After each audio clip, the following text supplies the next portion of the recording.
సమాచారం కోసం 95 న్యూస్ ఇప్పుడు యాప్ లో మీ ముందుకు వచ్చింది. వెంటనే డౌన్లోడ్ చేసుకుని న్యూస్ అప్డేట్ తెలుసుకోండి. ప్రతి క్షణం ప్రజాక్షేమం కోసం. Welcome to 95 news. ప్రతి క్షణం ప్రజాక్షేమం కోసం. నేను మీ మాధురి. ఈ రోజు మనతో పాటు ఉన్నారు కల్లూరి విజయవర్ధన్ నాయుడు గారు, కాంగ్రెస్ నాయకుడు. ఆయనతో ఇప్పుడు మాట్లాడేద్దాం. నమస్తే సార్. నమస్తే మేడం గారు. నమస్తే సార్. ముందుగా చెప్పండి, మీరు ఏ నియోజకవర్గానికి ఇచ్చారు అప్లికేషన్? మేడం, నా పేరు విజయవర్ధన్ నాయుడు. సనత్నగర్ కాన్స్టిట్యున్సీకి నేను ఈరోజు అప్లికేషన్ పెట్టుకున్నాను. ఓకే, మీరంటే మీకు టికెట్ వస్తుంది అనుకుంటున్నారా? మీకు గట్టి నమ్మకం ఉందా మీకు వస్తుందని? గట్టి నమ్మకం ఉంది కనుకనే టికెట్కు వేశాను మేడం. ఒకటి ఫస్ట్ థింగ్ ఏంటంటే, నేను 35 ఏళ్ళ నుంచి కాంగ్రెస్లో ఉన్నాను. ఫస్ట్ 1993 ఆ రోజు యూత్ కాంగ్రెస్లో జనరల్ సెక్రటరీ సిటీకి ఉంటుంది.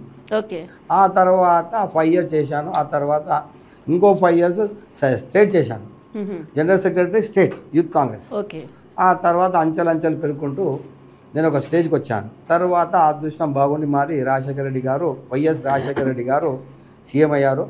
ఆ సమయమున నేను మినిస్ట్రీ ఆఫ్ స్టీల్ నామినేటెడ్ మెంబర్గా ఎన్నుకొనబడింది.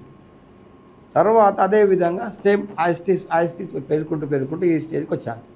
వచ్చిన తర్వాత ఈరోజు కాంగ్రెస్లో ఎమ్మెల్యేగా పోటీ చేయమని మా లోకల్లో, మా కాన్స్టిట్యూన్సీలో ఉన్న సనత్నగర్ కాన్స్టిట్యున్సీలో కార్యకర్తలు, ప్రజలు, ఎస్సీలు, ఎస్టీలు, బీసీలు, మున్నూరు కాపు, తర్వాత మైనార్టీసు, తర్వాత ఈ ఖోజా ముస్లిమ్స్, మార్వాడి, రాజస్థానీ మార్వాడి, గుజరాతీ, తర్వాత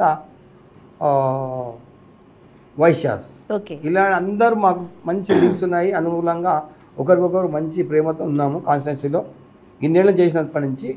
అందువల్ల వాళ్ళు ఏమంటారు అంటే, లేదంటే వీళ్ళు వాళ్ళు కాదు, మీరే చేయండి కాన్స్టిట్యున్సీలో. అంటే మీరు సనత్ నగర్ ఎంచుకోవడానికి కారణం ఏంటి? మీ వెనకాల సపోర్ట్ ఏంటి? అక్కడ సనత్ నగర్లో నేను ఫస్ట్ నుంచి సనత్ నగర్లో ఉన్నాను. నా సొంతం ఇల్లు ఉంది, నా ప్రాపర్టీస్ ఉన్నాయి ఇక్కడ. అందువల్ల ఇక్కడనే యాక్షన్, నేను 35 ఇయర్స్ నేను ఉన్నాను. అందువల్ల ఇక్కడనే యాక్టివ్ ఉన్న ప్రకారం వస్తుందని ఆలోచించాము. తర్వాత నాకున్నది ఇక్కడ బిజినెస్ మ్యాగ్నెట్స్ ఉన్నారు. తర్వాత ఈ సరౌండింగ్ ఎంతమంది బీసీలు, ఎస్సీలు, తర్వాత ఎస్టీలు, మున్నూరు కాపులు, తర్వాత రాజస్థానీ మార్వాడీసు, గుజరాతీసు, తర్వాత మార్వాడీలో ఉన్నందువల్ల ఈరోజు మాకు వాళ్ళే అంటున్నారు ఏదంటే, మీరే చేయండి, మీరే బాగున్నారు కాన్స్టిట్యున్సీలో, ప్రతిసారి ప్రతి విషయంలో అన్ని విధాలా నిలబడతారు మీరు. ఎలక్ట్రిక్ డిపార్ట్మెంట్ అయినా, వాటర్ వర్క్స్ అయినా, జిహెచ్ఎంసీలు అయినా ఏ ప్రాబ్లమ్స్ ఉన్నా కూడా నేను సాల్వ్ చేసి ఉంటుంది, చేస్తున్నాను కూడా. అందువల్ల వాళ్ళు ఏమంటారంటే, బయట చేస్తారండి, మన కాన్స్టిట్యున్సీ లోకల్ ఉన్నా కనుక ఇక్కడే చేయండి, అందువల్ల మీరు చేస్తేనే బాగుంటుంది, మళ్ళీ వాళ్ళు వీళ్ళు ఎందుకు అవసరము అని. అందువల్ల బీసీ కోటాలో టికెట్ వస్తుంది అని ఆశపడుతున్నారా సార్? 100% వస్తుంది. ఎందుకంటే నేను మున్నూరు కాపు, నాకంటూ సర్టిఫికేట్స్ ఉన్నాయి. నేను ఇక్కడనే చదువుకున్నాను, ఇక్కడనే ఉన్నాను, మున్నూరు కాపులో ఉన్నాను. తర్వాత మాకు సంబంధించిన మున్నూరు కాపు సంఘం అతను నుంచి మాకు 70,000 మంది ఇక్కడ ఉన్నారు. మా కాన్స్టిట్యున్సీ 70 మంది ఉన్నారు, 70,000 మెంబర్స్. ఒకటి తర్వాత ముస్లిమ్స్ ఉన్నారు, తర్వాత ఈ మార్వాడీసు, గుజరాతీసు, తర్వాత ఖోజా ముస్లిమ్స్, వీళ్ళందరూ కూడా ఉన్నారనే ఆ హోప్తోనే మేము ఉన్నాం. అంటే ఇప్పుడు ఒక్కసారి బీఆర్ఎస్ టికెట్లు ఇచ్చేసిన తర్వాత బీసీల్లో అలజడి మొదలైంది. సో అలాంటిది ఏదైనా కాంగ్రెస్లో కూడా జరిగే అవకాశాలు ఉన్నాయంటారా? 100% ఉందండి. ఎందుకంటే కాంగ్రెస్ 130 సంవత్సరాల హిస్టరీ ఉంది. అందులో ఈ బీసీలో ఉండడం వల్లనే ఈరోజు కాంగ్రెస్ వస్తున్నది. ఈ మధ్యన ఏమైందంటే, కొన్ని ప్రభావం వల్ల బీసీలకు టికెట్ ఎంత తక్కువైంది. రాజశేఖర్ గారు ఉన్నప్పుడు, వైఎస్ రాజశేఖర్ గారు ఉన్నప్పుడు బీసీలకు చాలా సపోర్ట్ చేసుకుంటూ బీసీలకు చాలామందికి ఇచ్చారు మినిస్టర్లు కూడా. ఈరోజు అదేవిధంగా మేము హైకమాండ్ రిక్వెస్ట్ చేసుకుంటున్నాం ఏంటంటే, బీసీలకే రావాలి, బీసీల సీఎం కావాలి, బీసీలకు 40% టికెట్లు ఇవ్వాలని మా ఉద్దేశము. తర్వాత రిక్వెస్ట్ చేసుకుంటున్నాం రాహుల్ గాంధీ, సోనియా గాంధీ, ప్రియాంక గాంధీని, తర్వాత కేసీ వేణుగోపాల్ గారిని, వీళ్ళందరినీ అడుగుతున్నాము. మాకు అదే విధంగా ఇస్తారని నమ్మకం ఉంది. ప్లస్ నాకు సనత్నగర్ కాన్స్టిట్యున్సీలో బీసీ మున్నూరు కాపు ఉన్నందుకు నాకు పక్కా వస్తుందని నమ్మకం ఉంది. ఓకే, అంటే ఇప్పుడు స్క్రీనింగ్ కమిటీ అయితే ఆల్రెడీ అయిపోయింది, అందులో మీ పేరు ఉంటుంది అని అనుకుంటున్నారా? 101% ఉన్నది. మేము అనుకున్నాము, గాంధీ భవన్లకు అనుకున్నాము, కాంగ్రెస్ పెద్ద పెద్ద కార్యకర్తలకు అనుకున్నాము, పెద్ద పెద్ద లీడర్లకు అనుకున్నాము. నాయుడు గారు మీ పేరు ఉన్నది, ఢిల్లీ కూడా మీ పేరు పోతున్నది, అందువల్ల మాకు తెలుసు, అందువల్ల మీరు యాక్టివ్ ఉండండి అని చెప్పినారు. ఆల్రెడీ మీరు యాక్టివే కదా సార్. అయినా కూడా ఇంకా యాక్టివ్ ఉండాలి, ఎందుకంటే ఇప్పుడు చేసిన పోస్టులు వేరే, ఎమ్మెల్యే పోస్టులు వేరే. అందువల్ల ఎమ్మెల్యే విషయంలో ఎంత లెవెల్ పోవాలంటే ఎదుటి మనిషిని ఆపోజిట్ ఎంతమంది ఉన్నారో వాళ్ళని చూసుకుంటూ అదే ధైర్యంతో. అంటే ఒక అభ్యర్థిని ఎంపిక చేయాలంటే అసలు ఏమేం చూస్తుందంటారు అధిష్టానం? Madam first local, first thing is local అండి.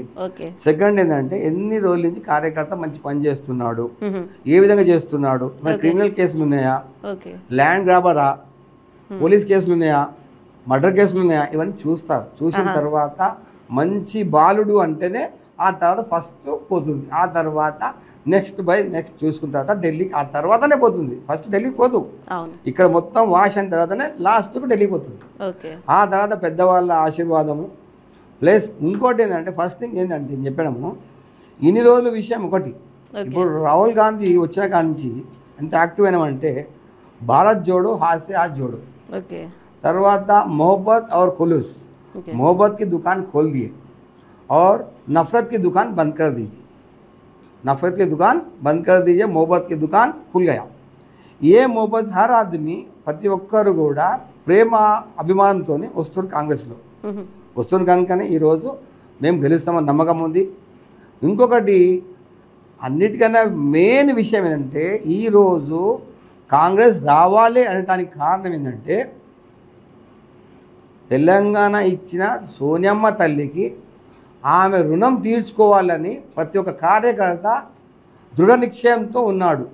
అందువల్లనే ఈరోజు కాంగ్రెస్ కంపల్సరీ వస్తుందని నమ్మకం ఉంది. అంటే ఇప్పుడైతే సిడబ్ల్యూసి మీటింగ్ ఉంది కదా, సో మీటింగ్లో ఏ అంశాలు చర్చకు ఉన్నాయంటారు? అసలు ఏమేమి చర్చిస్తారు అక్కడ? మేడం సిడబ్ల్యూసి మీటింగ్లో ఒకటి first SC ST minority BC వీళ్ళ గురించి ఏ విధంగా మంచి కావాలి, హెల్త్ పాయింట్, హెల్త్ డిపార్ట్మెంట్ ఒకటి, ఎడ్యుకేషన్ డిపార్ట్మెంట్ ఒకటి, మూడవది జాబ్స్ ఒకటి.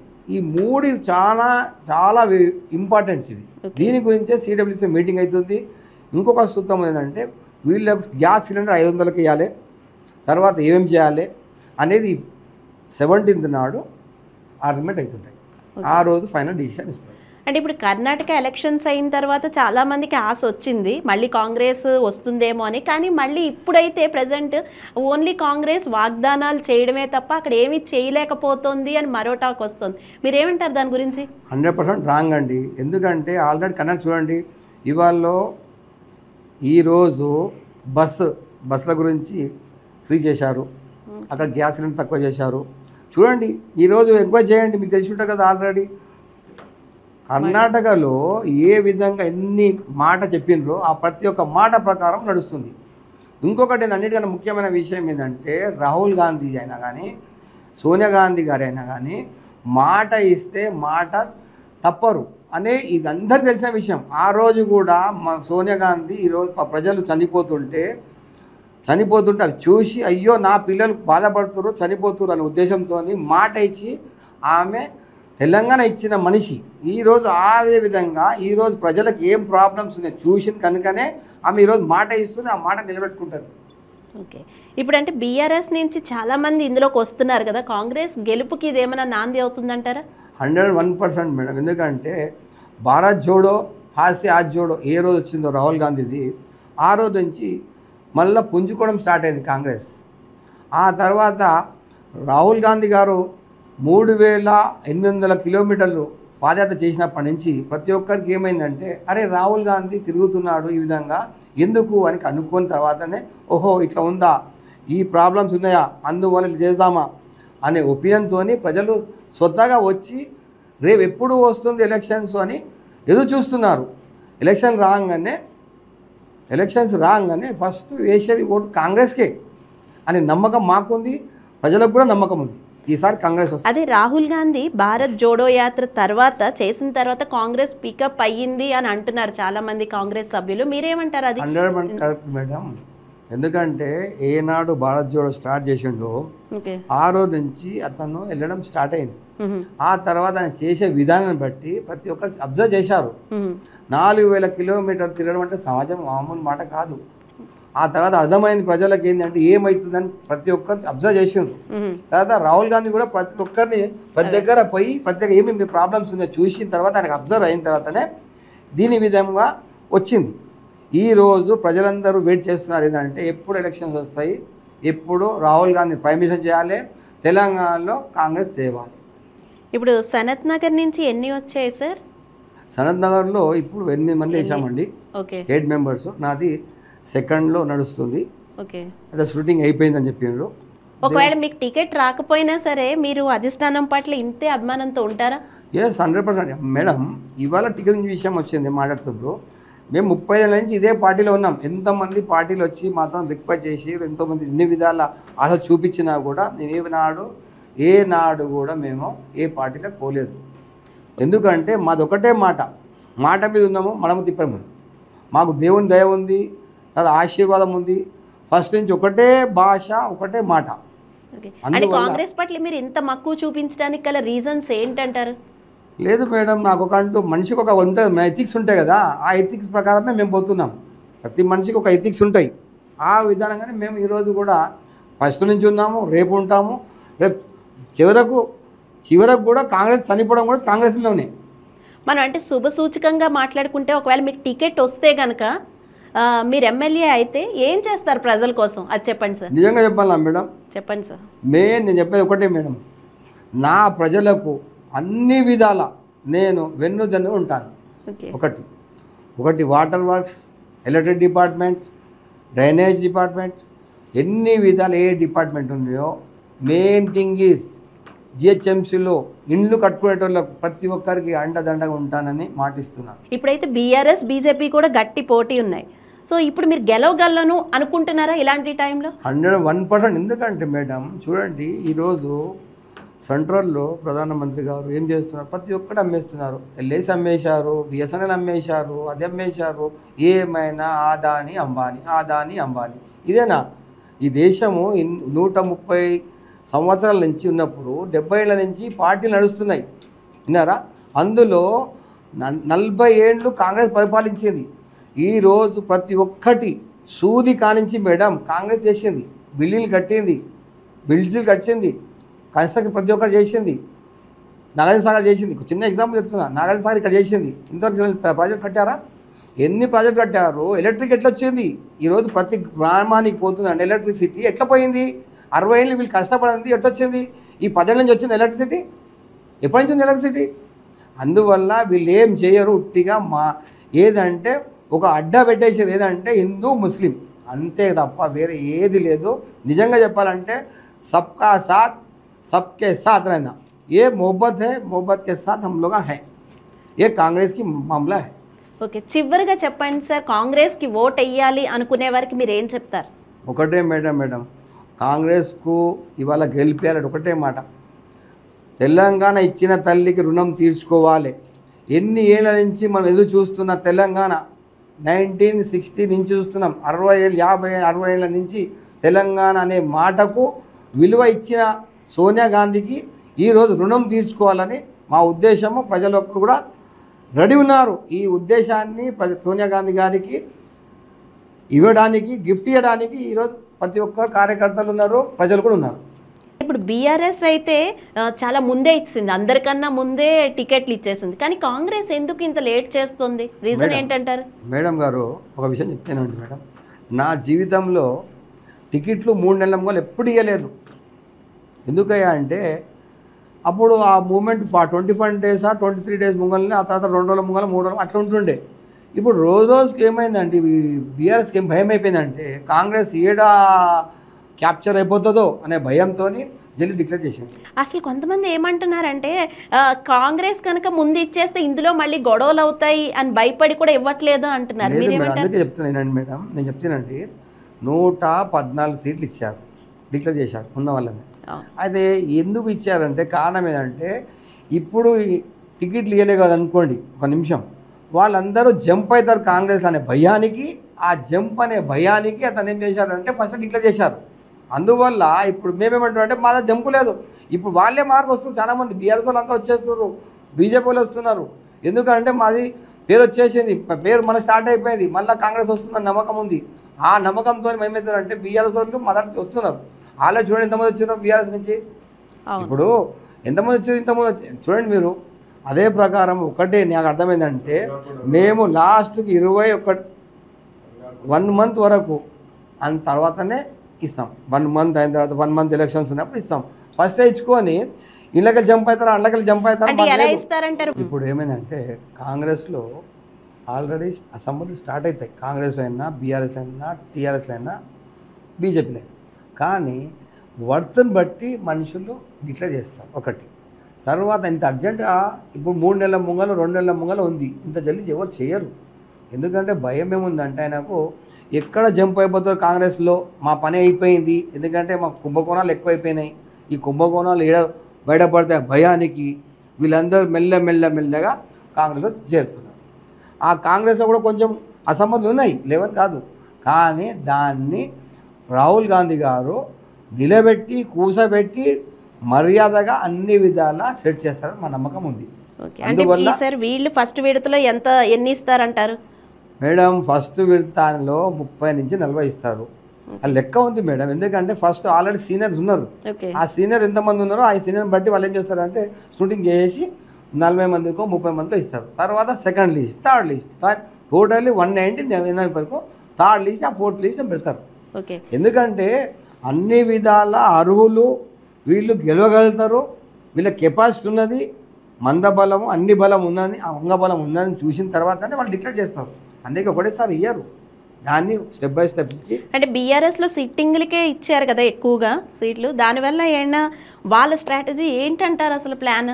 మేడం బీఆర్ఎస్లో ఇవ్వడానికి కారణం ఒక్కటే మేడం, ఎక్కడ జంపు జిల్లాని అవుతారో వాళ్ళకి ఆల్రెడీ కేసీఆర్ గారు చెప్పారు. మా దాంట్లో ఈ రైతు బీమా తర్వాత ఎస్సీ ఎస్టీ ఏదో బీమా ఉంది కదా మేడం, అందులో 30% వాళ్ళే తింటున్నారు అని వాళ్ళే చెప్పారు. సీఎం గారే డిక్లేర్ చేసిండు 30%, 30% తీసుకొని ఫార్వర్డ్ చేస్తుండు. దళిత బంధు చేస్తానికి కారణం ఏంటంటే అందులో 30% ఈ ఎమ్మెల్యేలు తింటున్నారని ఆయనే చెప్పిండు, సీఎం గారే చెప్పిండ్రు. అందువల్ల వాళ్ళకేమైందంటే ఎక్కడ బంధం అవుతామో జల్దీ సటాయిస్తామని వాళ్ళ ప్రశ్న వాళ్ళు ఉన్నారు. అందువల్ల నేను ఒకటేమంటున్నా అంటే ఆయన మెయిన్ భయం స్టార్ట్ అయిపోయింది, వణుకు స్టార్ట్ అయింది రాహుల్ గాంధీని చూసిన తర్వాత. ఇక్కడనేమో రేవంత్ గారిని చూసిన తర్వాత వీళ్ళకు భయం అనేది ఎట్లయిపోయిందంటే నిద్ర పడతలేదు. నిద్ర ఎందుకు పడతలేదయ్యా అంటే ఏ రాత్రి డిక్లేర్ అవుతుందో ఎలక్షన్, ఎప్పుడు కాంగ్రెస్ వచ్చేస్తుందో, ఎప్పుడు సీఎం అవుతాడో, వీళ్ళైతారా వాళ్ళైతారా టెన్షన్లు అయ్యి నిద్ర పడతలేదు, హైరాన్లు ఉన్నారు. అది తప్ప అందువల్లనే ఆయన పెద్ద మనిషి 114 సీట్లు డిక్లేర్ చేసిండు. అందులో కూడా నమ్మకం లేదు, అది ఇచ్చిన టికెట్లు 100% పక్కా లేదు. కానీ అందులో కూడా 30% గాయబ్ అవుతాయి. చూడండి చూసిన తర్వాత తెలుస్తుంది. ఈరోజు ప్రజలు పైసలు తీసుకుంటాను రెడీ లేరు. ఒకటే నిర్ణయించారు ఏంటంటే ప్రజలు ఈరోజు సోనియా గాంధీ తెలంగాణ ఇచ్చింది ఎన్ని ఏళ్ళ నుంచి చిరకాల కాంక్ష, అది తెలంగాణ రావడం అనేది చాలా విలువైనది. ఆ విలువ 100 ఏళ్ళ తర్వాత కూడా రాకపోతుండే. సార్ అంటే ఇప్పుడు కేటీఆర్ గారు అయితే మేము మందు పంచం డబ్బు పంచం మా అభివృద్ధిని చూసి ఓటేయండి అంటున్నారు. అసలు మీరు ఏమంటారు దానికి? అంటే మరి పార్టీ ఫండ్ అంతా ఎలా వస్తుంది ఇంత అని ఏమనుకుంటున్నారు? అది థ్యాంక్ యూ మేడం. ఒక విషయం చెప్తున్నాను మేడం, నిజంగా చెప్పాలంటే ఆయన అభివృద్ధి చూసి చేయడం అంటే ఒక్కరు కూడా వేయరు మేడం. ఎందుకంటే అన్ని కుంభకోణాలే. మీకు తెలియదు మాకు తెలియదు కాదు, ప్రతి ఒక్క ఎలక్ట్రిక్ డిపార్ట్మెంటులో విన్నారా మేడం? ఎలక్ట్రిక్ డిపార్ట్మెంట్లో ఎన్ని వేల కోట్లు లఫడా నడిచింది. తర్వాత ప్రాజెక్టులో ఎన్ని లఫడాలు అవుతుందో మీకు తెలుసు. ఊర్లలో ప్రతి ఒక్కరు ఏమవుతున్నారు, అయ్యా ఏంది ప్రాజెక్టులు ఏమవుతున్నాయి, ఇవంతా బకాసులు తింటున్నారు వీళ్ళు, ఏంటిది అని ప్రజలు అడుగుతున్నారు మేడం. మేము కాంగ్రెస్ వాళ్ళు మేము పోయి పబ్లిక్ తిరిగినప్పుడు వాళ్ళు అడుగుతున్నారు ఏమంటే, సార్ ఇది లఫడా అవుతుంది, ఇది 420 అయింది, అది 420, అన్ని కుంభకోణాలే సార్ ఇది అన్నప్పుడు ఈ కుంభకోణాలు చూసేస్తారా? మా మీద ప్రేమతో చేస్తారా, ప్రేమన మొహబతా ఏమంటారో వాళ్ళు డిసైడ్ చేస్తారు. సార్ తెలంగాణ ప్రభుత్వం ఆస్తులు అమ్మడానికి కారణం ఏంటంటారు మేడం? భూపకాసులు అయిపోయినారు, ఇప్పుడు ఎలక్షన్స్ దగ్గరపడ్డాయి, వాళ్ళకి పైసలు కావాలి. ఏ విధంగా చేసుకుందామంటే land mafia, sand mafia, liquor mafia. విన్నారా? మన లిక్కర్ 4000 కోట్లు ఖాళీ ఫామ్ మేడం. ఒక ఫామ్ తీసుకుంటానికి 2 లక్షలు తీసుకోండి, న్యాయమైన ఇది. అందువల్ల ఇవన్నీ భూపకాసులు అయినట్టు అన్ని మాఫియాలు అయిపోయినాయి. అంత దూరం ఎందుకు మేడం, ఈరోజు నాది కూడా ఒక భూమి ఉంది, దానికి కూడా అది లేదు ఇది లేదు ఇది లేదు. నాది 3 గుంటలు గైపేసిండ్రు. నా సొంత భూమి ఎవరో విషయానికి మనకు మేడం, నేను బాధాతో డాక్యుమెంట్స్ ఉన్నాయి, బాట అన్నీ ఉన్నాయి, అందులో 3 గుంటలు గైపోయింది. ఏంటంటే అంత లేదు, ధరణిలో లేదు, ధరణి లేదు. నేనన్నా అరే డాక్యుమెంట్స్ చూసినాము, ల్యాండ్ కొలుచుకున్నాము, అన్ని విధాలు చూసుకున్నాం, ఇవాళ 2 గుంటలు మ్యామ్ చేశారు, అది ధరణి లేదంటాడు. ధరణిలో ఎవరైనా బాగుపడ్డారా? ఎవరన్నా బాగుపడ్డా చెప్పండి మీరు? ఎవ్వరు బాగుపడలేదు. అంతా భూపక్క దయ్యం పడ్డట్టు పట్టి దేశానికి, తెలంగాణకు దయ్యం పడ్డట్టు పట్టిండు. అది ఏం చేస్తాడో అది దేవునికి ఎరక. దేని అయితే ఒకటే అంటున్నాం మేడం, ఈరోజు కాంగ్రెస్ రావాలనే మేము ఒకటే విధం దృఢ నిశ్చయంగా ఉన్నాం. ప్లస్ ప్రజలు కూడా అదే విధంగా ఉన్నారు. ఎందుకంటే మా దగ్గర ఇలాంటి బకాసులు లేరు, ఇంత బకాసులు ఎక్కడ లేరు. ఇది ఎట్లయిపోయిందంటే తండ్రి కొడుకులు బిడ్డలు మామలు అల్లుళ్ళు వీళ్ళే అయిపోయినారు. ఇక మిగతాలు ఎవరు లేరు, ఎమ్మెల్యే లేరు, ఎంపీ వీళ్ళే. ఆ జాన్లో పోతేనేమో దీంట్లో ఎంత పెద్ద కుంభమోనం, ఆ 10 లక్షలు ఇస్తున్నాడు. ఇవన్నీ చెప్తున్నా కదా మేడం. ఆయన లాస్ట్కి ఏం చేసిండంటే లాస్ట్ ఎలక్షన్ టైంలో అన్ని స్కీమ్లు ఇచ్చాడు. ఆ స్కీమ్ నిజమేనా? ఒక్క స్కీమ్ ఉండదు, 1000 మందిలా ఇద్దరికి ఇస్తాడు, స్కీమ్ ఇచ్చినా చెప్పేస్తాడు. ఇది ఆయన పరిస్థితి. అందువల్ల ఎవరు నమ్ముతానికి లేరు. ఈరోజు ప్రతి ఒక్కరు రెడీ ఉన్నారు కాంగ్రెస్ గెలవాలని, ప్రతి ఒక్కరు రెడీ ఉన్నారు ఎప్పుడు ఎలక్షన్ వస్తాయని. ఇది నిజం. Okay right sir, thank you so much. నమస్తే sir, all the best sir. Thank you madam, thank you madam. చూశారు కదండి కల్లూరి విజయవర్ధన్ నాయుడు గారితో ఈనాటి ఫేస్ టు ఫేస్. మరిన్ని కార్యక్రమాల కోసం చూస్తూనే ఉండండి 95 న్యూస్.